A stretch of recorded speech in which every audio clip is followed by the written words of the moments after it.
my brother, President William Samoei Ruto, all distinguished ladies and gentlemen who are here this morning. We have come here today for a very solemn occasion. And I'm happy that this function has been arranged to take place here at KICC. As my colleague Stephen Kalonzo Musyoka said, we are at a crossroads as a country. And times like this requires leadership, the country to move forward.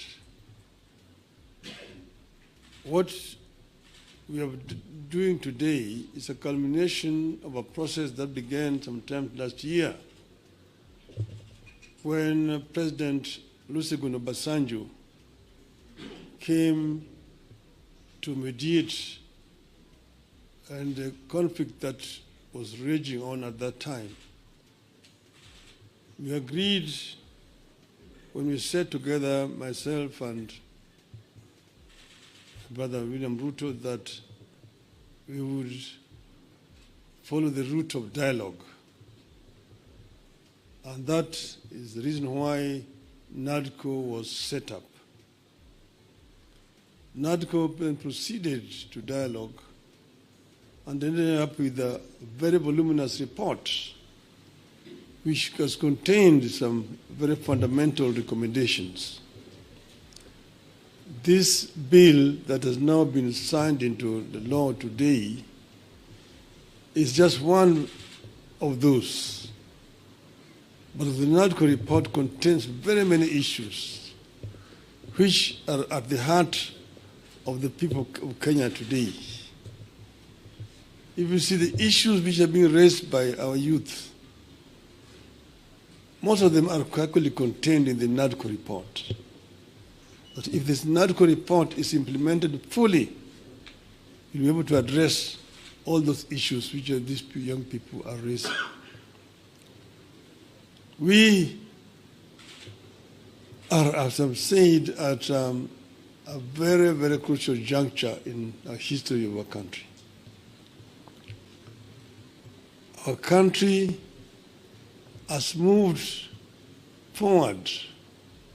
There have been highs and lows in our history of 61 years. We needed to move forward.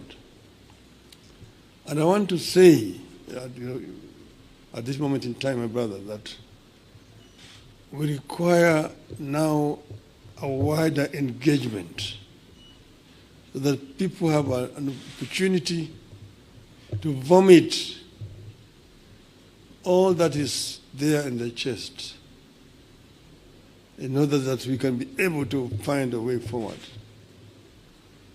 I therefore want to support the proposal of my brother Stephen Kalonzo Musyoka that we have this conversation.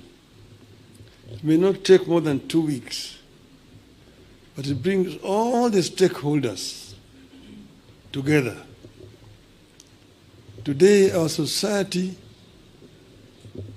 is fairly stratified. Nearly 70% of our population is below the age of 35, the youth.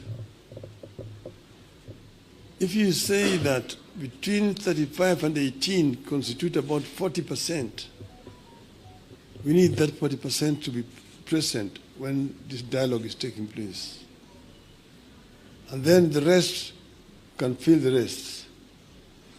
And then we just talk about the Kenya we want. The Kenya we want convention.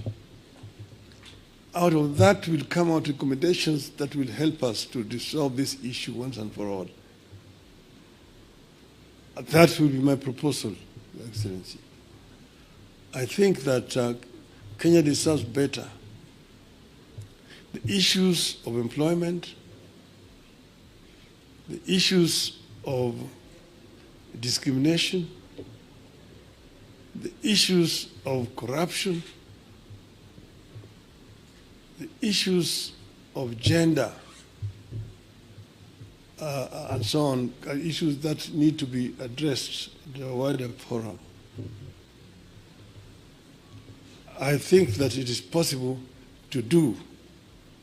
It is possible if there is a will to do it.